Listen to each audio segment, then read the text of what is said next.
شہوت وطن اور شہوت فرد قابو میں نہیں، جب چاہا فلم دیکھ لیا، جب چاہا غیبتیں سن لی، جب چاہا چوری کے لیے قدم کو بڑھا دیا، جب چاہا ہاتھوں سے کسی کو پکڑ لیا، جب چاہا دلوں میں غلط خیالات جما لیے، جب چاہا ناجائز خواہشیں پوری کر لی۔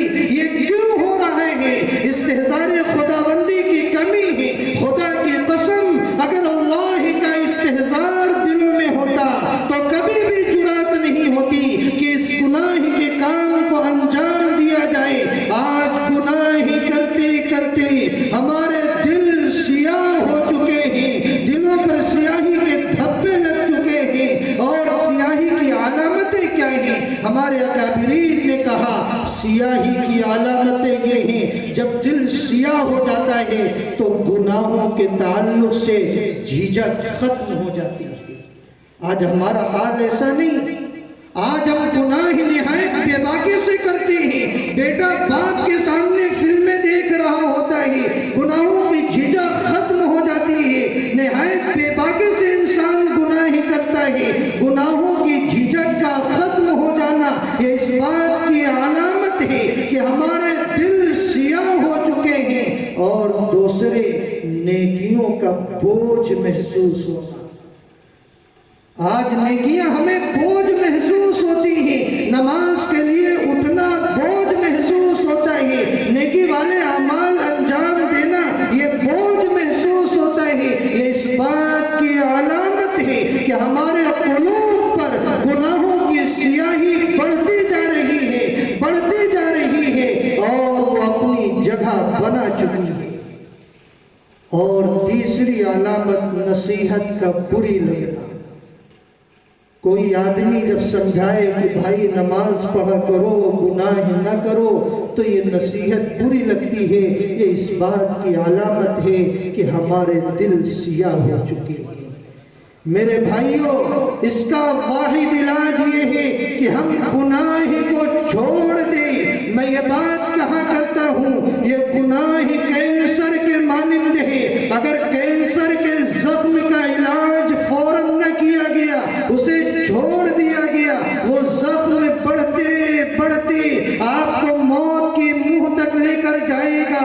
اگر ہم نے گناہ کو ابتدا میں نہ چھوڑا، یہ گناہ بڑھتے بڑھتے ہمیں جہنم کے منہ تک لے کر جائے گا۔ ابتدا میں گناہ کو چھوڑنا آسان ہوا کرتا ہے، آج ہمیں گناہوں میں ذائقہ ملتا ہے، گناہوں میں ٹیسٹ ملتا ہے۔ میں بتاؤں اس کا ذائقہ کیسا ذائقہ ہے۔ ایک شاعر کہتا ہے، نہ پیڑے میں مزہ ہے، نہ برفی میں مزہ ہے، نہ اور کسی شیرینی میں مزہ ہے، جیسا کہ کھجلی کے کھجلانے میں مزہ ہے۔ آج ہم اور آپ کھجلی کو کھجلائیں، بڑا مزہ آتا ہے، لیکن کوئی ڈاکٹر کہے گا کہ بھائی مزہ آ رہا ہے تو کھجلاتے رہو؟ نہیں، وہ ایسا مزہ ہے جو تمہارے جسم کو برباد کر دے گا۔ اسی طرح گناہوں کا جو مزہ ہے وہ ایسا مزہ ہے جو ہمارے ایمان کو کھوکھلا کر دے گا، ہمارے ایمان کو کمزور کر دے گا، ہمیں ایمان سے محروم کر دے گا۔ ایسے بے لذت مزے کی طرف کیوں جاتے ہیں؟ میرے بھائی، آپ ذرا غور کریں، یہ دنیا گنہگاروں سے بھرتی جا رہی ہے۔ اچھوں کی ضرورت ہے، گنہگار بہت ہیں۔ آپ اچھے انسان بن جائیں، اللہ کے نیک بندے بن جائیں۔ یہ چند روزہ زندگی ہے، آنکھوں کا بند ہو جانا ہے۔ آپ قبر کی تاریکی کو یاد کریں، یہ قبر آپ سے پکار پکار کر کہتی ہے، آپ کو یاد دلاتی ہے دنیاوی حقیقت کیا ہے اور آخرت کا عذاب کیا ہے۔ وہ قبر آپ سے بار بار کہتی ہے، انا بیت الغربا، میں اجنبیت کا گھر ہوں، وانا بیت الوحدہ، میں تنہائی کا گھر ہوں، وانا بیت التراب،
تعالیٰ تمام گناہوں کو معاف فرما دیں گے۔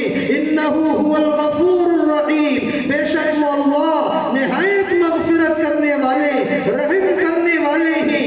آج اللہ ہمیں پکار کر کہہ رہا ہے اور اللہ کا نبی ہمیں یہ بشارت سنا رہا ہے کہ اگر تم نے توبہ کر لی، التائب من الذنب کمن لا ذنب له، تو اللہ تعالیٰ تمہیں ایسا بنا دیں گے گویا تم نے کبھی گناہ ہی کیا ہی نہیں۔ آؤ اس رب کی طرف جو رب اپنے حبیب کی زبانی ہم تک یہ پیغام پہنچا رہا ہے، کل ابن آدم خطاء وخیر الخطائین التوابون، کہ ہر بنی آدم خطا کار ہے۔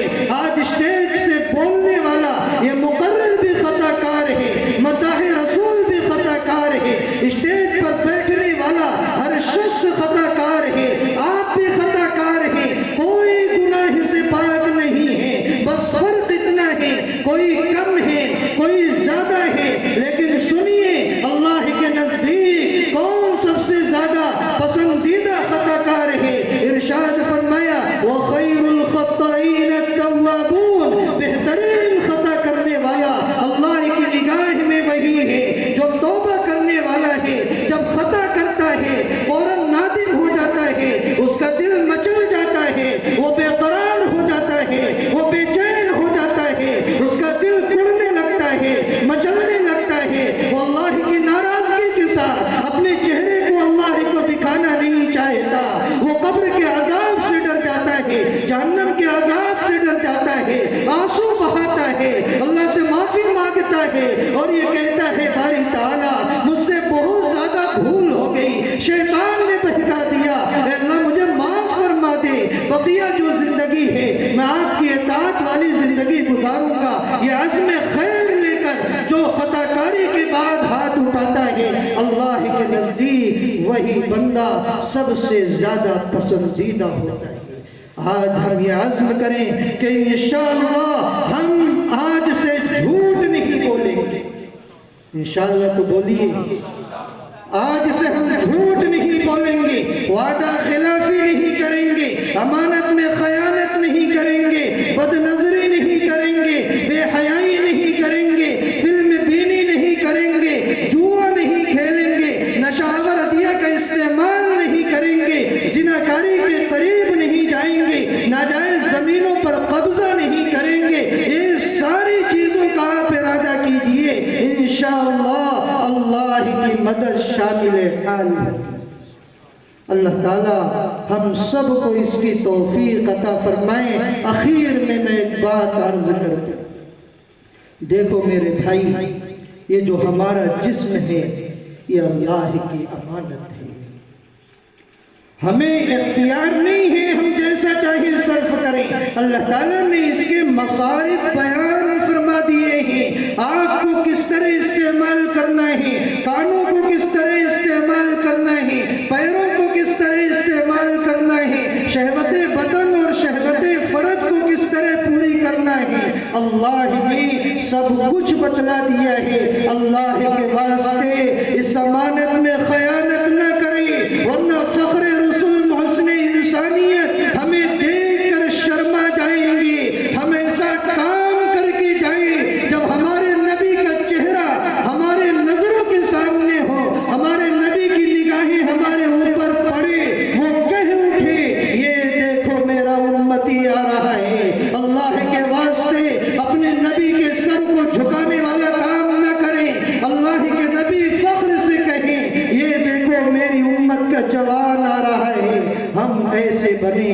اللہ تعالیٰ ہم سب کو اس کی توفیق عطا فرمائے۔ اخیر میں ان تمام اپنے احباب کا شکریہ ادا کرنا چاہتا ہوں جنہوں نے بڑی محنتوں کے ساتھ اس خوبصورت پروگرام کو سجایا ہے۔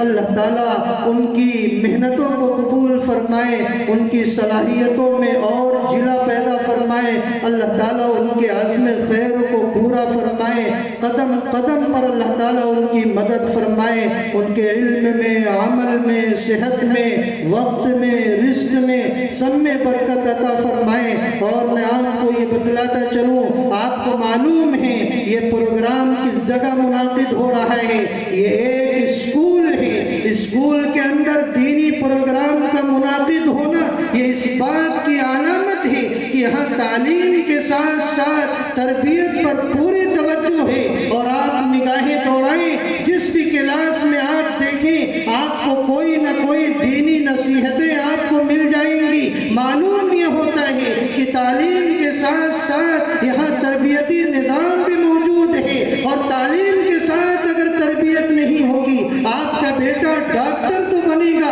لیکن آپ کو رلائے گا، آپ کو پریشان کرے گا۔ لیکن اگر تعلیم کے ساتھ ساتھ تربیت ہوگی، بیٹا ڈاکٹر ہوگا، انجینئر ہوگا، آپ کی آنکھوں کی ٹھنڈک بنے گا۔ مجھے پوری امید ہے کہ جس طرح اس اسکول کا نام آئیڈیل رکھا گیا ہے یہ اس میں بامسمہ بنے گا، یہ تعلیم و تربیت کے اعتبار سے دیگر اسکولوں کے لیے آئیڈیل ہوگا، اسوہ ہوگا، نمونہ ہوگا، مشعل راہ ہوگا۔ اللہ تعالیٰ اس کے منتظمین کو مزید ہمت و حوصلہ پیدا فرمائے، ان کی صلاحیتوں کو قبول فرمائے، ان کی قابلیت کو قبول فرمائے، مزید اپنی طرف سے قبولیت سے سرفراز فرمائے۔